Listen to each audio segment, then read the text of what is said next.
Hello, good morning to everyone. कैसे आप सब लोग? तो उम्मीद करता हूं कि आप सब लोग अच्छे होंगे। तो आज का जो हमारा टॉपिक है वो है थर्मोडायनेमिक्स। तो थर्मोडायनेमिक्स एक फिजिकल केमिस्ट्री का चैप्टर है। इससे पहले आपने फिजिकल केमिस्ट्री के अंदर मोल कॉन्सेप्ट पढ़ा होगा, एटॉमिक स्ट्रक्चर पढ़ा होगा, और अब हम शुरू करने जा रहे हैं थर्मोडायनेमिक्स। तो थर्मोडायनेमिक्स के अंदर बहुत से स्टूडेंट्स को प्रॉब्लम्स आती है क्योंकि इसके अंदर जो न्यूमेरिकल्स होते हैं वो काफी अच्छे लेवल्स के न्यूमेरिकल होते हैं। लेकिन अगर थर्मोडायनेमिक्स के बेसिक को अगर हम समझते हैं, बिल्कुल इजी वे में समझते हैं, कॉन्सेप्ट को क्लियर करते हुए चलते हैं, तो थर्मोडायनेमिक्स के न्यूमेरिकल को भी इजी बनाया जा सकता है। जैसे आज हम शुरुआत कर रहे हैं थर्मोडायनेमिक्स की, और इसके अंदर हम बिल्कुल बेसिक से शुरू करने वाले हैं। बिल्कुल सबसे पहले बेसिक कॉन्सेप्ट लेंगे, उनके ऊपर न्यूमेरिकल्स करेंगे, फिर धीरे धीरे करके हम पहले मेंस लेवल और फिर एडवांस लेवल के क्वेश्चन कवर करने वाले हैं। ठीक है ना? तो बने रहिएगा। तो शुरुआत करते हैं सबसे पहले थर्मोडायनेमिक्स। तो थर्मोडायनेमिक्स की अगर बात करते हैं तो थर्मोडायनेमिक्स के अंदर सबसे पहले पढ़ते हैं कि थर्मोडायनेमिक्स का यूज क्या है केमिस्ट्री में। तो केमिस्ट्री में थर्मोडायनेमिक्स का जो कंट्रीब्यूशन है वो ये है कि थर्मोडायनेमिक्स की हेल्प से हम ये बता सकते हैं कि कौन रिएक्शन फिजिबल होगी और कौन रिएक्शन फिजिबल नहीं होगी। मतलब कौन रिएक्शन होगी और कौन सी रिएक्शन नहीं होगी, ये बात हम थर्मोडायनेमिक्स की हेल्प से बता सकते हैं। आगे जाके हम इसके अंदर न्यूमेरिकल्स करने वाले हैं इस पॉइंट के ऊपर, जिसको आप डेल्टा जी बोलते हो, Gibbs free energy. Gibbs free energy की हेल्प से हम बता सकते हैं कि अगर डेल्टा जी की वैल्यू निगेटिव होगी तो ये रिएक्शन फिजिबल है, और अगर डेल्टा जी की वैल्यू पॉजिटिव है तो बोल दें कि ये रिएक्शन फिजिबल नहीं है। तो वो सारी स्टडी हम कहां पर करते हैं? थर्मोडायनेमिक्स के अंदर। तो पहला पॉइंट मैंने लिखा, we can predict the feasibility of reaction. Second point पर चलते। तो सेकंड पॉइंट की बात करते तो थर्मोडायनेमिक्स की हेल्प से हम बता सकते हैं कि किस रिएक्शन के अंदर कितनी हीट एब्जॉर्ब हो रही है और कितनी हीट रिलीज हो रही है। ये भी हम थर्मोडायनेमिक्स की हेल्प से बता सकते हैं, जिसके बारे में हम आगे पढ़ने वाले हैं पूरी डिटेल से थर्मोकेमिस्ट्री के अंदर।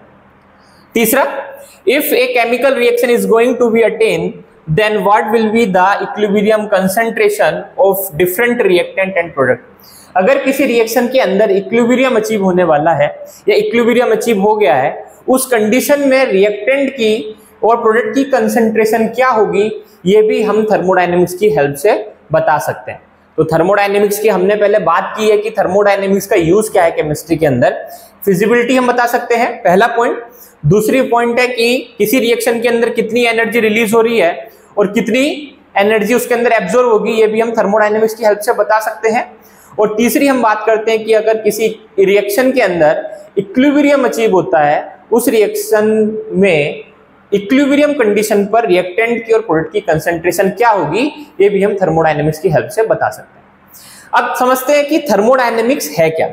बात करते हैं थर्मोडायनेमिक्स की। तो थर्मोडायनेमिक्स दो वर्ड से मिलकर बना है, एक होता है थर्मो और दूसरा होता है डायनेमिक्स। तो थर्मो का मीनिंग क्या होता है? थर्मो का मीनिंग होता है हीट। और डायनेमिक्स आप लोगों ने सुना होगा, डायनेमिक्स का मतलब होता है मूवमेंट। क्या मीनिंग बनता है इसका? हीट का मूवमेंट। तो इस चैप्टर के अंदर हम क्या स्टडी करने वाले हैं? हीट के मूवमेंट को पढ़ने वाले हैं, या बोलूं हीट के इंटर कन्वर्जन को पढ़ने वाले हैं, या हीट के ट्रांसफॉर्मेशन को पढ़ने वाले हैं इस पूरे चैप्टर के अंदर। तो यहां पर मैंने नीचे लिखा है कि thermodynamics is the branch of science dealing with the study of different form of energy and their interconversion. इस चैप्टर के अंदर हम डिफरेंट फॉर्म ऑफ एनर्जी को पढ़ने वाले हैं और उन एनर्जी के इंटर कन्वर्जन को पढ़ने वाले हैं डिटेल से। तो वन बाय वन हम चीजों को देखते हैं। ठीक है, इतनी चीजें आपको समझ में आ गई होंगी। अब मैं पहले थोड़ा सा इस पूरे चैप्टर में मैं आपको बताना चाहता हूं कि हम क्या क्या चीजें पढ़ने वाले हैं। जैसे मैंने बोला अभी कि हमें यहां पर पढ़ना क्या है कि हीट के इंटर कन्वर्जन को पढ़ना। पर हीट के इंटर कन्वर्जन को पढ़ने के लिए किस किस चीज की मुझे जरूरत पड़ेगी, क्या क्या चीज हमें पढ़नी पड़ेगी, उन सारी चीजों को हम कवर करने वाले हैं। जैसे सबसे पहले हम बात करते हैं तो यहां पर हम कुछ लॉ पढ़ने वाले हैं जिनको बोलते हैं लॉ ऑफ थर्मोडायनेमिक्स। कौन कौन से लॉ पढ़ने वाले हैं? एक लॉ होता है, फर्स्ट लॉ होता है zeroth law of thermodynamics. Zeroth law of thermodynamics.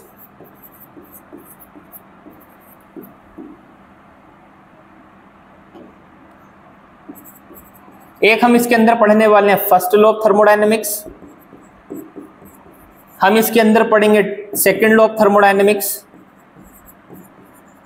और हम पढ़ेंगे इसके अंदर थर्ड लॉ ऑफ थर्मोडायनेमिक्स। तो ये 4 लॉ हम पढ़ने वाले हैं, zeroth law, first law, second law और थर्ड लॉ। दूसरी हम बात करते हैं मोड ऑफ एनर्जी की। अब हम एनर्जी का इंटर कन्वर्जन पढ़ेंगे, पर एनर्जी का जो इंटर कन्वर्जन होगा उसका मोड क्या होगा, किस फॉर्म में हम एनर्जी का इंटर कन्वर्जन पढ़ेंगे। तो पूरी थर्मोडायनेमिक्स के अंदर एनर्जी के जो मोड होते हैं वो 2 मोड होते हैं। कौन कौन से होते हैं जरा देखिए, समझो ध्यान से। एक होता है वर्क, वर्क की फॉर्म में हम इंटर कन्वर्जन पढ़ेंगे एनर्जी का, और दूसरा होता है हीट। दूसरा क्या है, हीट के बारे में हम लोग पढ़ेंगे कि हीट की फॉर्म में एनर्जी का कन्वर्जन होगा। ठीक है, तो ये दो क्या है हमारे पास, मोड ऑफ एनर्जी। आगे बात करते हम प्रोसेस पढ़ने वाले चैप्टर के अंदर। प्रोसेस कौन कौन से होते हैं, आइए प्रोसेस को भी समझते। एक हम इसके अंदर पढ़ने वाले हैं आइसोथर्मल प्रोसेस, आइसोथर्मल प्रोसेस। दूसरा हम पढ़ने वाले हैं एडियाबैटिक प्रोसेस,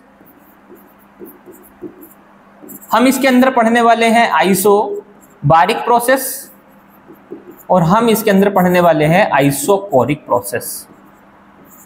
इन 4 प्रोसेस को हम डिटेल से पढ़ने वाले हैं कि आइसोथर्मल क्या होता है, एडियाबैटिक क्या होता है, आइसोबारिक क्या होता है और आइसोकोरिक प्रोसेस क्या होता है।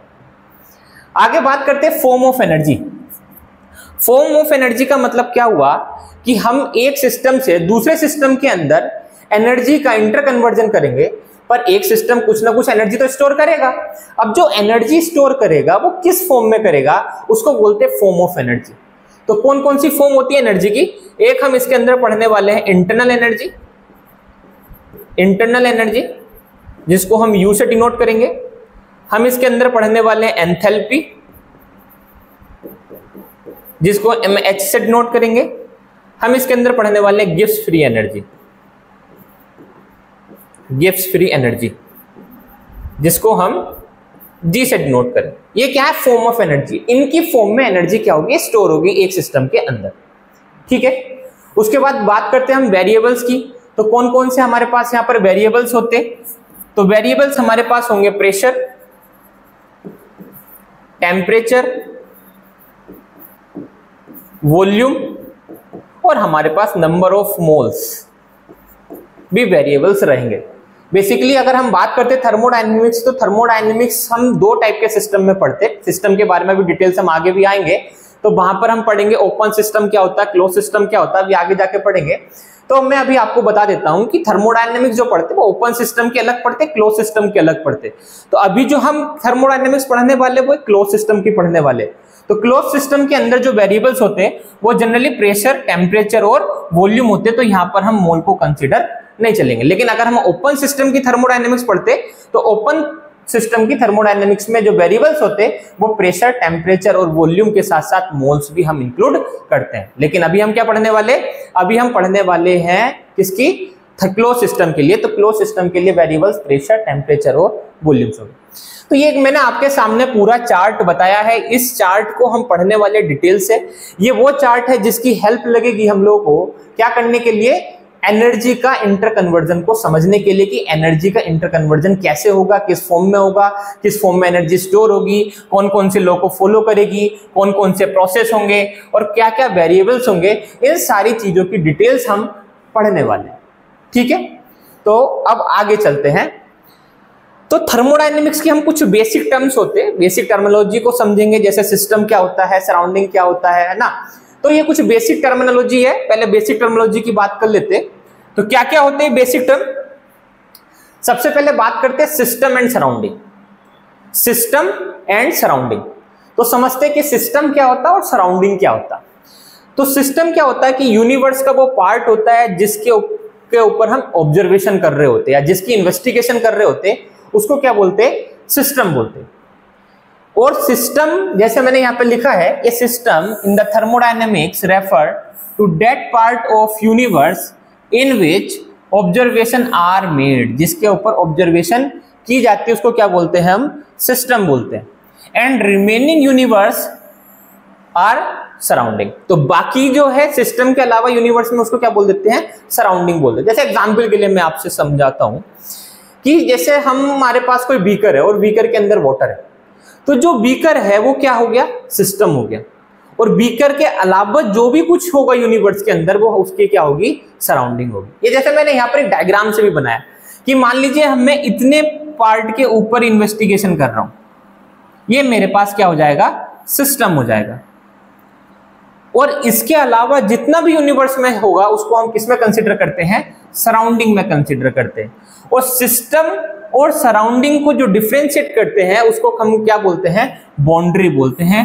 बाउंड्री के थ्रू हम एक दूसरे को अलग करते हैं, ये होती है बाउंड्री। तो मैंने यहां पर लिखा हुआ है कि सिस्टम प्लस सराउंडिंग मिलकर क्या बन जाते हैं, यूनिवर्स बन जाते हैं। सिस्टम प्लस सराउंडिंग, तो सिस्टम क्या हुआ, जिस पर हम ऑब्जर्वेशन कर रहे हैं, और बाकी यूनिवर्स का वो पार्ट जिस पर ऑब्जर्वेशन नहीं कर रहे वो सब क्या हो गया, सराउंडिंग हो गया। तो सिस्टम प्लस सराउंडिंग मिलकर क्या बना, यूनिवर्स बना। दूसरी बात करते हैं, the wall that separate the system from the surrounding is called boundary. Boundary क्या होती है, जो सिस्टम और सराउंडिंग को सेपरेट करती है उसको क्या बोलते हैं हम, बाउंड्री बोलते हैं। Rest of system is called surrounding. तो बाकी जितना भी रहता है जिसकी हम ऑब्जर्वेशन नहीं कर रहे उसको सराउंडिंग बोल देंगे, जिसकी ऑब्जर्वेशन कर रहे उसको सिस्टम बोल देंगे, और जो सिस्टम और सराउंडिंग की को जो सेपरेट करते हैं उसको क्या बोल देते हैं, सराउंडिंग, उसको हम बोलते हैं बाउंड्री बोल देते हैं। तो ये हमारे पास बेसिक टर्म है। पहले सिस्टम हमने समझा, सराउंडिंग पढ़ा इसके अंदर, और बाउंड्री को समझा। उसके बाद बात करते हैं टाइप ऑफ सिस्टम की। तो टाइप ऑफ सिस्टम की अगर बात करते तो हमारे पास 3 टाइप के सिस्टम हम लोग पढ़ते हैं थर्मोडायनेमिक्स के अंदर। कौन कौन से, एक होता है ओपन सिस्टम, एक होता है क्लोज सिस्टम, और एक होता है आइसोलेटेड सिस्टम। तो तीनों को डिटेल से पढ़ते हैं, ओपन सिस्टम क्या होता है, क्लोज सिस्टम क्या होता है, और आइसोलेटेड सिस्टम क्या होता है। सबसे पहले बात करते हैं ओपन सिस्टम की। तो ओपन सिस्टम क्या होता है, ओपन सिस्टम हम ऐसे सिस्टम को बोलते हैं जहां पर मैटर और एनर्जी दोनों का एक्सचेंज पॉसिबल हो।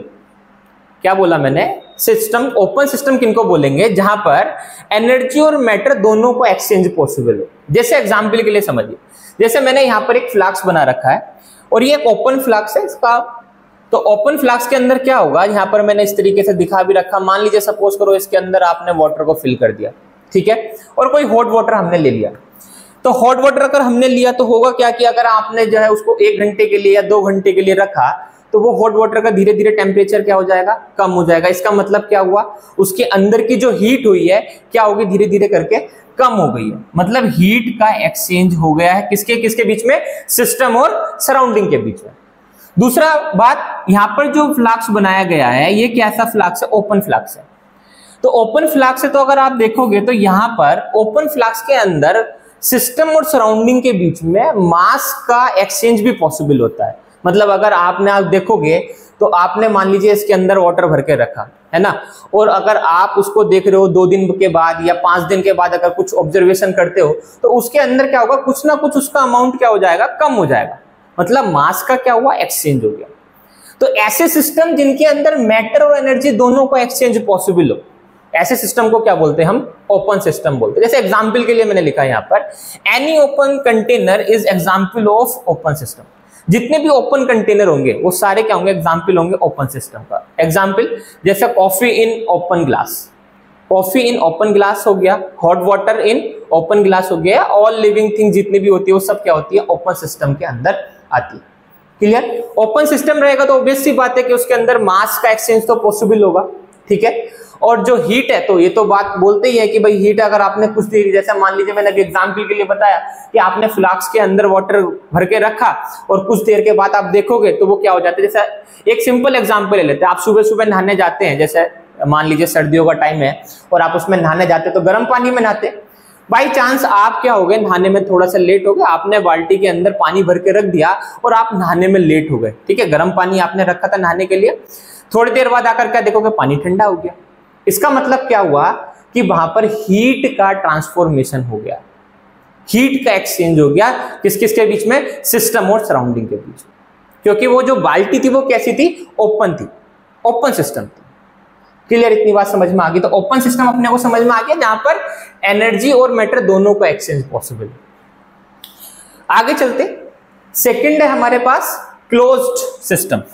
क्लोज सिस्टम की अगर बात करते हैं तो क्लोज सिस्टम हम ऐसे सिस्टम को बोलेंगे जहां पर एनर्जी का तो एक्सचेंज पॉसिबल हो बट मैटर का एक्सचेंज पॉसिबल ना हो, ऐसे सिस्टम को बोलते हैं क्लोज सिस्टम। जैसे there is no exchange of matter, जहां पर मैटर का एक्सचेंज ना हो but exchange of energy is possible between system and surrounding, जहां पर एनर्जी का तो एक्सचेंज पॉसिबल हो बट मैटर का एक्सचेंज पॉसिबल ना हो।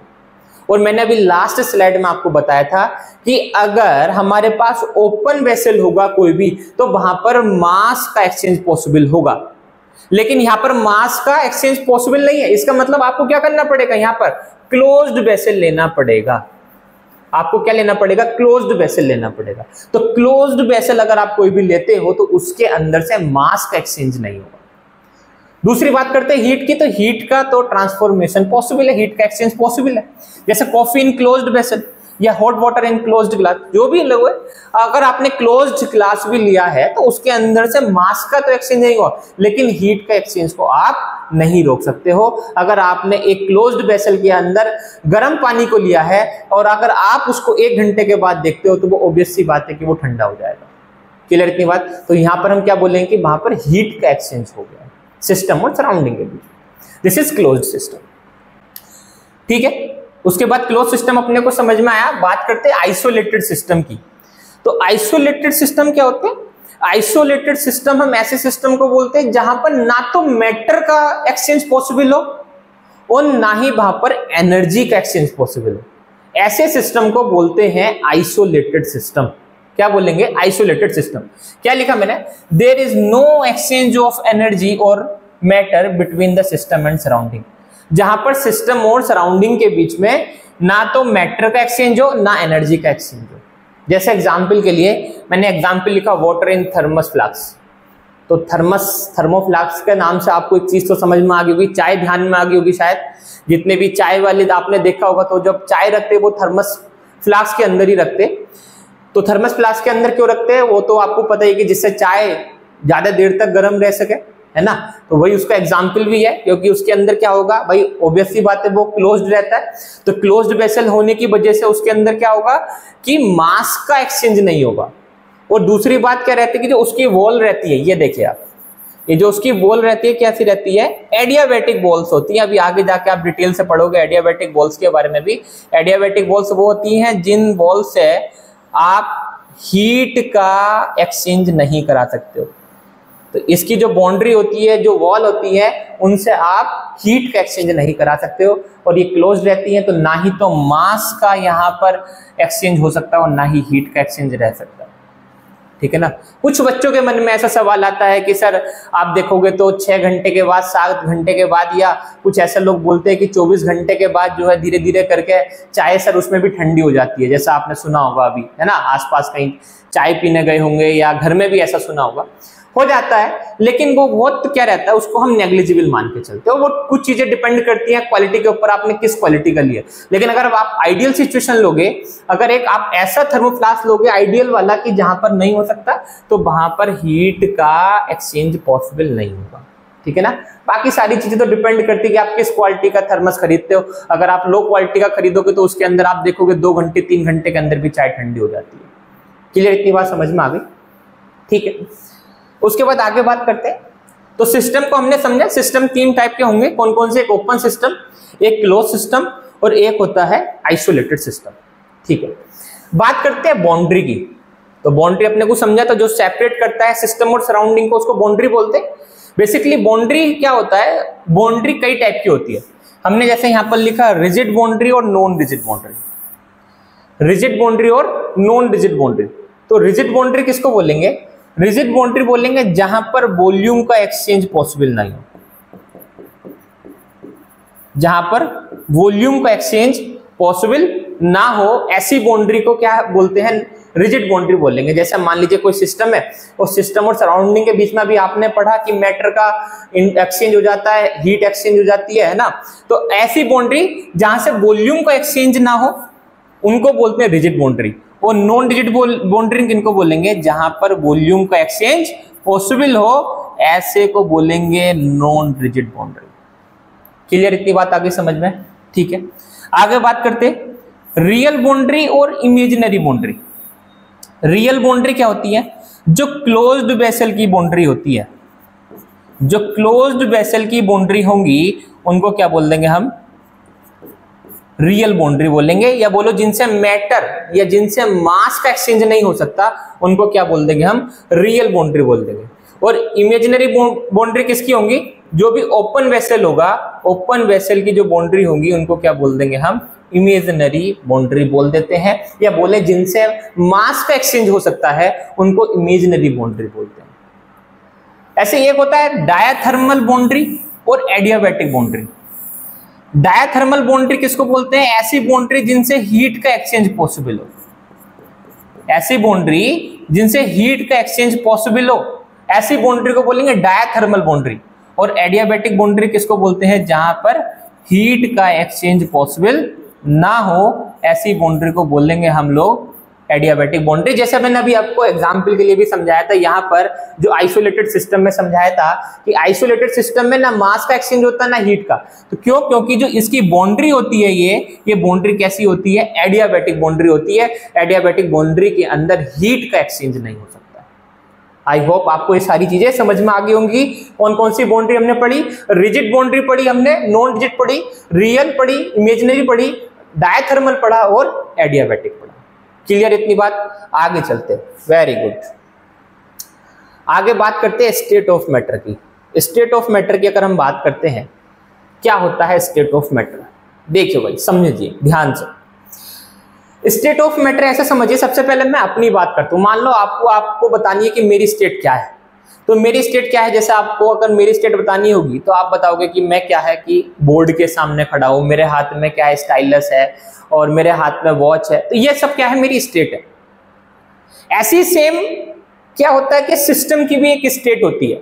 जैसे मान लीजिए क्या है कि सिस्टम के, जैसे आप किसी पर्टिकुलर टाइम पर आप सिस्टम को ऑब्जर्वेशन कर रहे हो, तो उस टाइम पर उसका प्रेशर क्या है, वॉल्यूम क्या है, टेम्परेचर क्या है, ये क्या उसकी स्टेट है। ठीक है ना? तो यहां पर मैंने लिखा है कि state of system is defined as the condition of a system. क्या होता है स्टेट ऑफ सिस्टम? स्टेट बोलते हैं कंडीशन ऑफ सिस्टम। एक्चुअल में कंडीशन क्या है? As specified by its physical property. और फिजिकल प्रॉपर्टी के अंदर हम बात करेंगे किस किस की? टेम्परेचर, प्रेशर, वॉल्यूम और मोल्स की बात करेंगे। मतलब किसी भी सिस्टम के अंदर अगर हम बात करेंगे, जैसे ये सिस्टम 1 है, इस सिस्टम के अंदर जो प्रेशर है वो क्या है, वॉल्यूम क्या है, वो क्या है, टेम्परेचर क्या है, वो क्या है, ये क्या है? State of system. अगर मैंने बोला कि मैं स्टेट 1 की मैं बात करूं तो स्टेट 1 पे जो प्रेशर है वो P1 है, वॉल्यूम V1 हो गया और टेम्परेचर क्या हो गया? T1 हो गया। अगर जो स्टेट 2 की मैं बात करता हूं तो स्टेट 2 पे मैंने मान लीजिए प्रेशर कुछ और हो जाएगा, P2 हो जाएगा, वॉल्यूम क्या हो जाएगा? V2 हो जाएगा और टेम्परेचर चेंज होकर क्या हो जाएगा? T2 हो जाएगा। तो ये क्या है? इसकी स्टेट है। और इसकी स्टेट क्या बता रही है कि एक्चुअल में जो सिस्टम है वहां पर मैंने लिखा है specified by its physical property.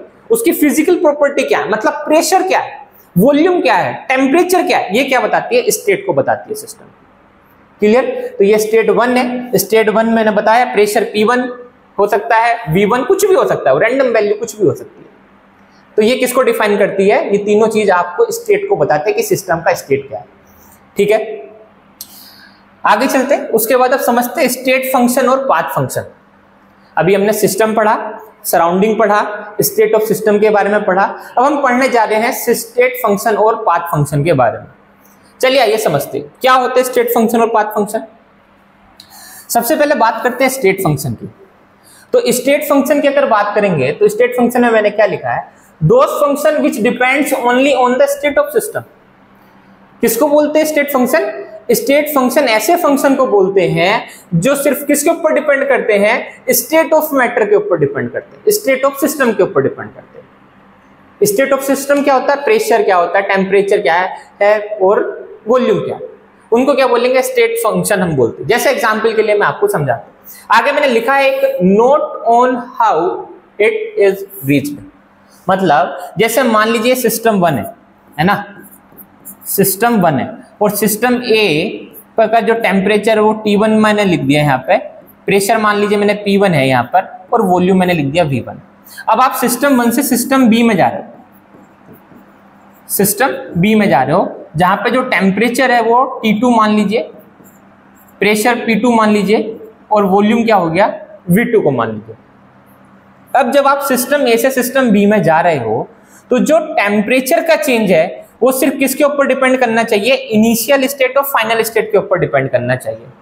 Initial state और फाइनल स्टेट के ऊपर डिपेंड करना चाहिए। मतलब अगर मैं यहां पर बात करूंगा तो जो टेम्परेचर का चेंज होगा, चेंज इन टेम्परेचर अगर बात करूंगा तो चेंज इन टेम्परेचर क्या होगा, चेंज इन टेम्परेचर होगा T2 minus T1। Final temperature कितना है और इनिशियल टेम्परेचर कितना है, ये किसके ऊपर डिपेंड नहीं करता, पाथ के ऊपर डिपेंड नहीं करता। जैसे आप सिस्टम 1 से सिस्टम बी में जा रहे हो तो आप किस पाथ से जा रहे हो इससे मतलब नहीं है। इनिशियल स्टेट क्या है और फाइनल स्टेट क्या है इससे सिर्फ मतलब है। इनिशियल स्टेट का टेम्परेचर T1 है और फाइनल स्टेट का टेम्परेचर T2 है, तो टेम्परेचर का चेंज क्या होगा, T2 माइनस T1 होगा, T2 माइनस T1 होगा। जैसे एक और एग्जांपल से मैं आपको समझाता हूं, जरा समझो ध्यान से। जैसे मान लीजिए आपको सिस्टम ए है ये, और सिस्टम ए से सिस्टम डी में जाना है, ठीक है। तो एक रास्ता है कि आप डायरेक्ट चले जाइए, या मान लीजिए मैं इसका एक और रास्ता बना देता हूं। पहले आप सिस्टम ए से सिस्टम बी में गए, बी से सी में गए और सी से आप डी पर गए। ये हो गया इसका पाथ 1, ये हुआ पाथ 1 और ये इसका सेकंड पाथ हो गया, पाथ सेकंड। दो रास्ते हैं ए से डी में पहुंचने के। जब मैं पाथ फर्स्ट की बात कर रहा हूं तो यहां पर मान लीजिए टेम्परेचर की बात करते हो, टेम्परेचर T1 हो गया, यहां पर T2 हो गया, यहां पर T3 है और यहां पर क्या है T4 है। जब मैं पाथ 1 की बात कर रहा हूं तो जो टेम्परेचर का चेंज होगा वो क्या होगा भाई, हम पाथ 1 क्या ए से डायरेक्ट कहां पर चले गए, डी पर चले गए, तो जो टेम्परेचर का चेंज होगा वो क्या होगा, T4 माइनस T1 होगा। यही होगा टेम्परेचर चेंज, ठीक है। ये हमारे पास क्या है, टेम्परेचर चेंज है। अब बात करते हैं सेकंड वाले पाथ की। सेकंड वाले पाथ के अंदर अगर बात करेंगे तो यहां पर क्या है, पहले हम ए से बी पर गए, बी से सी पर गए और सी के बाद हम कहां गए हैं, डी पर गए। तो जब हम ए से बी पर गए तो टेम्परेचर चेंज कितना है, T2 माइनस T1, ठीक है।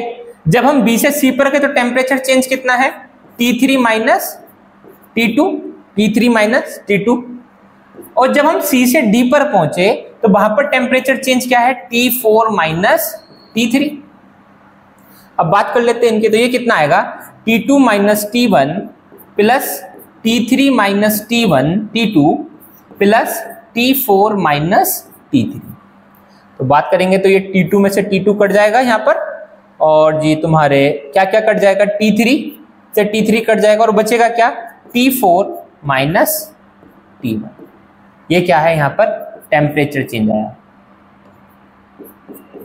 तो आपने क्या चीज देखी भाई यहाँ पर, कि जब आप सिस्टम ए से सिस्टम डी पर गए, जब पाथ 1 से गए तो टेम्परेचर चेंज कितना आया है, T4 माइनस T1 आया। जब आप इस रास्ते से गए हो, पहले ए से बी, बी से सी, सी से डी, पाथ सेकंड से गए हो तो भी टेम्परेचर चेंज कितना है, T4 माइनस T1 गया। तो इसका मतलब क्या हुआ कि जो टेम्परेचर है, टेम्परेचर चेंज एक स्टेट फंक्शन है। टेम्परेचर चेंज क्या है, स्टेट फंक्शन है, क्योंकि स्टेट फंक्शन क्या उनसे होते हैं, जो सिर्फ और सिर्फ इनिशियल स्टेट और फाइनल स्टेट के ऊपर डिपेंड करते हैं। इनिशियल टेम्परेचर कितना है, फाइनल टेम्परेचर, उससे मतलब है, किससे मतलब नहीं है, not on how it is reached. आप किस पाथ से जा रहे हो इस वाली बात से कोई मतलब नहीं है। तो ऐसे फंक्शन को बोलते हैं स्टेट फंक्शन, जो सिर्फ किसके ऊपर डिपेंड कर रहे हैं, इनिशियल स्टेट और फाइनल स्टेट के ऊपर। जैसे एग्जांपल के लिए प्रेशर वर्क एक क्या है, स्टेट फंक्शन है। Volume, temperature, internal energy, enthalpy, entropy, Gibbs energy, ये सारी चीजें क्या है, एंट्रोपी यहां पर लिखा हुआ है, ये सब क्या है, स्टेट फंक्शन, जो किसके ऊपर डिपेंड कर रहे हैं, इनिशियल स्टेट और फाइनल स्टेट के ऊपर, पाथ के ऊपर डिपेंड नहीं करते। अभी ये सारी चीजें आप चैप्टर के अंदर पढ़ने वाले, इंटरनल एनर्जी क्या होता है, एंथैल्पी क्या है, एंट्रोपी क्या है, अभी बस समझिए, धीरे धीरे करके हम इनको एक एक को एक्सप्लेन भी करेंगे, ठीक है। आगे बात करते हैं पाथ फंक्शन की, बात करेंगे। तो पाथ फंक्शन कौन से होंगे, those function which depends upon state of system as well as the path of followed. मतलब ऐसे फंक्शन जो इनिशियल स्टेट, फाइनल स्टेट के ऊपर तो डिपेंड करता ही है, लेकिन इसके साथ साथ वो पाथ के ऊपर भी डिपेंड करता है। और ऐसे फंक्शन को बोलते हैं पाथ फंक्शन। जैसे एग्जांपल के लिए हीट, वर्क और हीट कैपेसिटी, ये कुछ थर्मोडायनेमिक्स के अंदर पाथ फंक्शन होते हैं, बहुत ज्यादा पाथ फंक्शन नहीं होते। हम जो जनरली पढ़ते हैं वो हीट को पढ़ते हैं, हीट एक पाथ फंक्शन है, वर्क एक पाथ फंक्शन है और हीट कैपेसिटी भी एक पाथ फंक्शन है। और पाथ फंक्शन क्या होते हैं? जो इनिशियल स्टेट फाइनल स्टेट के साथ साथ पाथ के ऊपर डिपेंड करते हैं। पाथ के ऊपर का मतलब क्या है कि जैसे मान लीजिए आप किसी सिस्टम ए से, अभी जैसे मैंने एग्जांपल किया आपको समझाया था ये टेम्परेचर वाला, अब मान लो मैं वर्क की बात कर रहा हूं, तो वर्क के अंदर आपको ए से डी में जाना। अब जब ए से आप डी गए तो वर्क आएगा कुछ और जब आप ए से बी जाओगे, बी से सी जाओगे, सी से डी जाओगे तो वर्क आएगा कुछ और। दोनों में वर्क सेम नहीं आने वाला है, क्योंकि वर्क क्या है? एक पाथ फंक्शन है। इसके ऊपर हम न्यूमेरिकल्स भी करने वाले हैं और जेईई मेंस में यहां से न्यूमेरिकल उसने पूछने शुरू कर दिए और एडवांस में भी यहां से न्यूमेरिकल आते हैं। ठीक है ना? तो हम समझते क्या है, स्टेट फंक्शन जो सिर्फ किसके ऊपर डिपेंड कर रहे हैं? इनिशियल स्टेट फाइनल स्टेट के ऊपर। और पाथ फंक्शन जो इनिशियल स्टेट और फाइनल स्टेट के साथ साथ पाथ के ऊपर भी डिपेंड करेंगे, उनको पाथ फंक्शन बोलेंगे। हीट, वर्क और हीट कैपेसिटी, दोनों चीज समझ में आ गई। ये होते हैं स्टेट फंक्शन और पाथ फंक्शन। आगे हम बात करने वाले अब इसको समझते एक्सटेंसिव प्रॉपर्टी और इंटेंसिव प्रॉपर्टी को। क्या होती है एक्सटेंसिव प्रॉपर्टी, इंटेंसिव प्रॉपर्टी? हम क्या पढ़ रहे हैं? थर्मोडायनेमिक्स की टर्म्स पढ़ ले, जो बेसिक टर्म है, जो आगे जाके हमारे काम आएगी। ये टर्म्स को हमें पता होना चाहिए। जैसे अब बात करने जा रहे हैं हम एक्सटेंसिव प्रॉपर्टी की। क्या होती है भाई एक्सटेंसिव प्रॉपर्टी? तो एक्सटेंसिव प्रॉपर्टी ऐसी प्रॉपर्टी को बोलते हैं जो प्रॉपर्टी अमाउंट ऑफ मैटर के ऊपर डिपेंड करती है। क्या बोला मैंने? कि an extensive property is a property those whose value depends upon the quantity or size of matter present in the system। जो किसके ऊपर डिपेंड करती है? क्वांटिटी ऑफ मैटर के ऊपर डिपेंड करती है, साइज ऑफ मैटर के ऊपर डिपेंड करती है। ऐसी प्रॉपर्टी को बोलते हैं एक्सटेंसिव प्रॉपर्टी। जैसे एग्जांपल के लिए मास हो गया, वॉल्यूम हुआ, मोल्स हो गए, ऑल टाइप ऑफ एनर्जी हो गए, इसके अंदर काइनेटिक एनर्जी हो गई, इंटरनल एनर्जी, एंथैल्पी, ये सब क्या है? Extensive property. Entropy, heat capacity, force, surface area, ये सब क्या है? एक्सटेंसिव प्रॉपर्टी है, जो किसके ऊपर डिपेंड करती है? अमाउंट ऑफ मैटर के ऊपर डिपेंड करती है। जैसे मैं एग्जांपल से अभी आपको समझाने वाला हूं, जरा समझो मेरी बात को ध्यान से, एग्जांपल से समझो।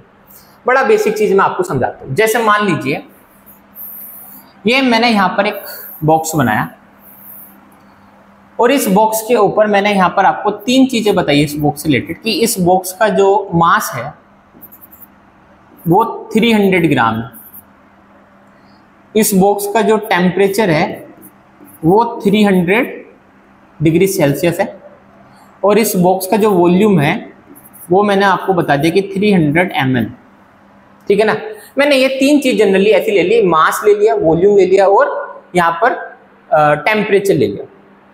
अब मैंने क्या किया, ये इस बॉक्स के बारे में है। अब मैंने इस बॉक्स को क्या किया, यहाँ पर तीन पार्ट में डिवाइड कर दिया। ये बना पार्ट 1, ये हुआ सेकेंड पार्ट और ये बनता है थर्ड पार्ट। तीन पार्ट में मैंने इस बॉक्स को डिवाइड कर दिया। अब अगर मैं इस पार्ट 1 की बात करूंगा, पूरे बॉक्स का मास कितना था? 300 ग्राम। पूरे बॉक्स का टेम्परेचर कितना था? 300 डिग्री सेल्सियस। और पूरे बॉक्स का वॉल्यूम कितना था? 300 ml।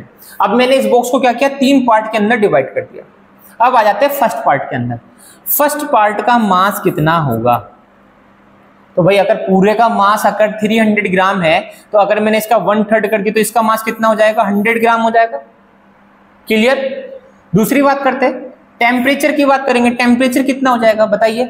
टेम्परेचर 300 डिग्री सेल्सियस होगा या फिर 100 डिग्री सेल्सियस होगा? तो सर टेम्परेचर में कोई चेंज होने वाला नहीं है, चाहे आप इसका एक पार्ट करिए, चाहे दो पार्ट करिए, चाहे इसके 3 करिए या 10 पार्ट करिए, टेम्परेचर चेंज होने वाला नहीं है। टेम्परेचर वही रहेगा जो पूरे बॉक्स का है, मतलब टेम्परेचर कितना रहेगा? 300 डिग्री सेल्सियस रहेगा। वॉल्यूम की बात करेंगे तो वॉल्यूम कितना हो जाएगा? वॉल्यूम भी कितना हो जाएगा? 100 ml हो जाएगा। वही सेम चीज सेकंड बॉक्स के साथ होगी। सेकंड बॉक्स का भी मास कितना होगा? 100 ग्राम होगा, टेम्परेचर 300 डिग्री सेल्सियस होगा और वॉल्यूम कितना होगा? 100 ml होगा। वही सेम चीज थर्ड वाले में भी होगी। मास कितना होगा? 100 ग्राम होगा, टेम्परेचर कितना होगा? 300 डिग्री सेल्सियस होगा, टेम्परेचर के अंदर कोई चेंज नहीं होगा और वॉल्यूम कितना होगा? 100 ml होगा। तीनों बॉक्स में ये सेम चीज रहेगी। अब तीनों बॉक्स में हमने क्या देखा, तीनों बॉक्स में हमने ये देखा जब इस बॉक्स के हमने 3 पार्ट किए तो क्या मास का चेंज हो गया, मास चेंज हो गया। पहले कितना था पूरे बॉक्स का, 300 ग्राम था, अब कितना हो गया, 100 ग्राम हो गया। इसका मतलब क्या हुआ कि मास किसके ऊपर डिपेंड कर रहा, मास डिपेंड कर रहा है साइज ऑफ मैटर के ऊपर, अमाउंट ऑफ मैटर के ऊपर डिपेंड कर रहा है। इसका मतलब क्या बनता है कि मास क्या है, एक एक्सटेंसिव प्रॉपर्टी। सेकंड देखिए टेम्परेचर, क्या टेम्परेचर में कोई चेंज आया जब हमने मास को बॉक्स को डिवाइड किया, नहीं, टेम्परेचर उतने का उतना ही। इसका मीनिंग क्या बना कि टेम्परेचर क्या है, एक इंटेंसिव प्रॉपर्टी है, इज इंटेंसिव प्रॉपर्टी। तीसरी बात करते हैं वॉल्यूम, क्या वॉल्यूम में चेंज आया, हाँ वॉल्यूम में चेंज आया। इसका मतलब वॉल्यूम किसके ऊपर डिपेंड करता है, साइज ऑफ मैटर के ऊपर डिपेंड कर रहा है। तो मैं क्या बोलूंगा कि वॉल्यूम क्या है, एक एक्सटेंसिव प्रॉपर्टी है। मास भी क्या है, इज एक्सटेंसिव प्रॉपर्टी।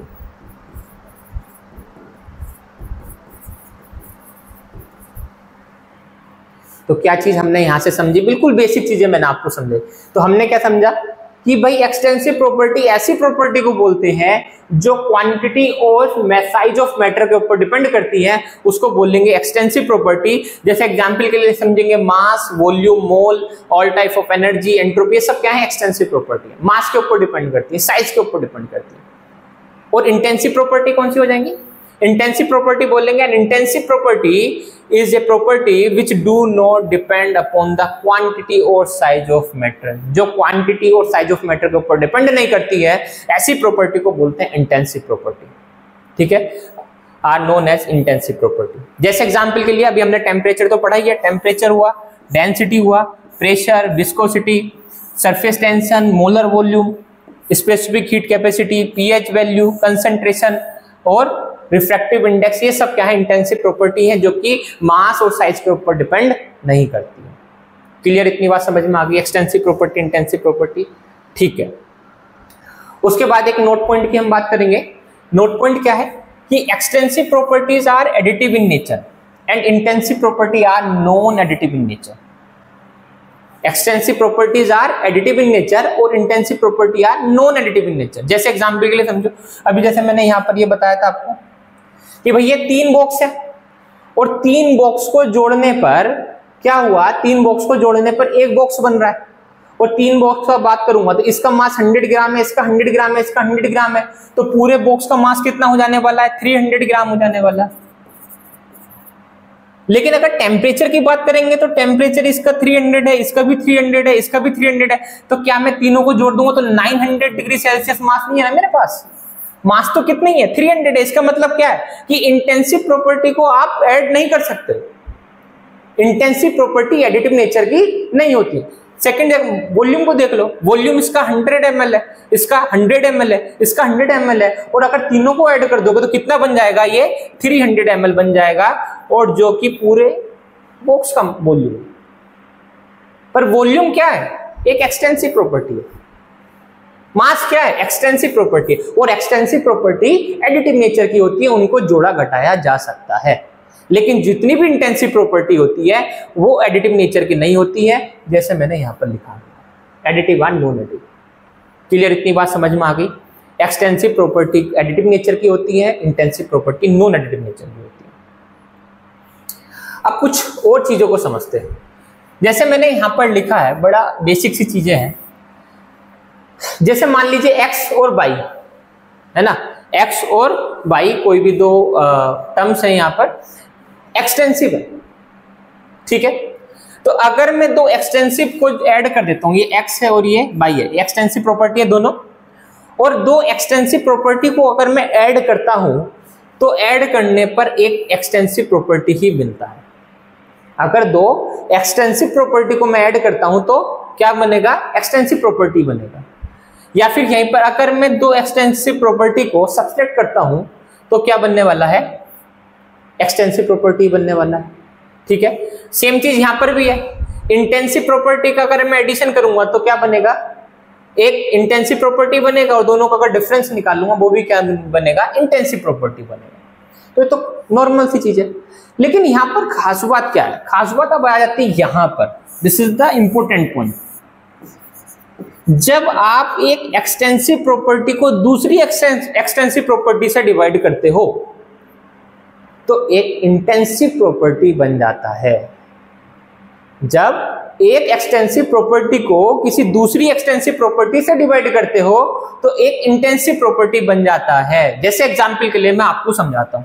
जैसे एग्जांपल ये है कि डेंसिटी क्या होता है, density is equal to mass upon volume. और अभी मैंने क्या बताया कि मास क्या है, एक एक्सटेंसिव प्रॉपर्टी है। वॉल्यूम भी बताया मैंने अभी, वॉल्यूम क्या है, एक एक्सटेंसिव प्रॉपर्टी है। और जब एक्सटेंसिव प्रॉपर्टी को एक एक्सटेंसिव प्रॉपर्टी से डिवाइड कर देते हैं तो एक इंटेंसिव प्रॉपर्टी बन जाता है। इसका मतलब क्या हुआ, density is a intensive property. Density क्या है, इंटेंसिव प्रॉपर्टी। इतनी बात आगे समझ में। ऐसे और भी हो सकते हैं, जैसे दूसरा एग्जांपल अगर मैं आपको समझाऊं तो कंसंट्रेशन। कंसंट्रेशन क्या होता है, mole upon volume, mole of volume. तो जो मोल होते हैं, मोल कैसी है, एक्सटेंसिव प्रॉपर्टी है, और वॉल्यूम भी क्या है, एक्सटेंसिव प्रॉपर्टी है। और जब एक्सटेंसिव प्रॉपर्टी को एक्सटेंसिव से डिवाइड कर दो तो क्या बन जाता है, इंटेंसिव प्रॉपर्टी बन जाता है। तो इसका मीनिंग क्या है कि कंसंट्रेशन इज इंटेंसिव प्रॉपर्टी। ये है यहां पर खास बात कि अगर एक एक्सटेंसिव प्रॉपर्टी को किसी दूसरी एक्सटेंसिव प्रॉपर्टी से डिवाइड करते हैं तो क्या बन जाता है, इंटेंसिव प्रॉपर्टी बन जाता है। ठीक है।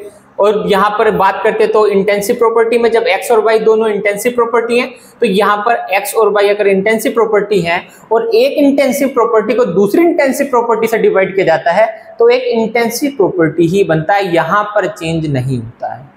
तो आपको जो ध्यान में रखने वाली बात है वो क्या है, ये है कि एक एक्सटेंसिव प्रॉपर्टी को दूसरी एक्सटेंसिव प्रॉपर्टी से डिवाइड करने पर क्या बन जाता है, इंटेंसिव प्रॉपर्टी बन जाता है, जो बेसिक चीज। ठीक है। आज के वीडियो में हम इतना ही रखते, जो भी बेसिक टर्म्स थी वो हमने कुछ समझी। कुछ और बेसिक टर्म्स है इसके अंदर, जैसे प्रोसेस आ जाते हैं। प्रोसेस क्या होता है वो हम नेक्स्ट वीडियो के अंदर पढ़ेंगे। कुछ प्रोसेस होते हैं जैसे आइसोथर्मल प्रोसेस हुआ, एडियाबैटिक प्रोसेस होता है ना, आइसोबारिक, आइसोकोरिक होते हैं, रिवर्सेबल, इररिवर्सेबल होते हैं, साइक्लिक प्रोसेस होते हैं। ये कुछ प्रोसेस है जो हम नेक्स्ट वीडियो के अंदर कवर करेंगे। ठीक है ना। तो आज की वीडियो के अंदर हम लोगों ने क्या समझा, हमने बिल्कुल बेसिक चीजें समझी जो थर्मोडायनेमिक्स चैप्टर के लिए क्या है, एक बेसिक टर्म्स होती है। सिस्टम क्या होता है, सराउंडिंग क्या होता है ना, स्टेट ऑफ सिस्टम क्या होता है, स्टेट फंक्शन क्या होते हैं, पाथ फंक्शन क्या होते हैं, या फिर एक्सटेंसिव प्रॉपर्टी, इंटेंसिव प्रॉपर्टी को हमने पढ़ा। तो बेसिक टर्म्स है जो हम थर्मोडायनेमिक्स के अंदर पढ़ी हमने। ठीक है। तो आज की वीडियो में इतने ही रखते, बाकी हम पढ़ेंगे नेक्स्ट वीडियो के अंदर। Thank you to everyone.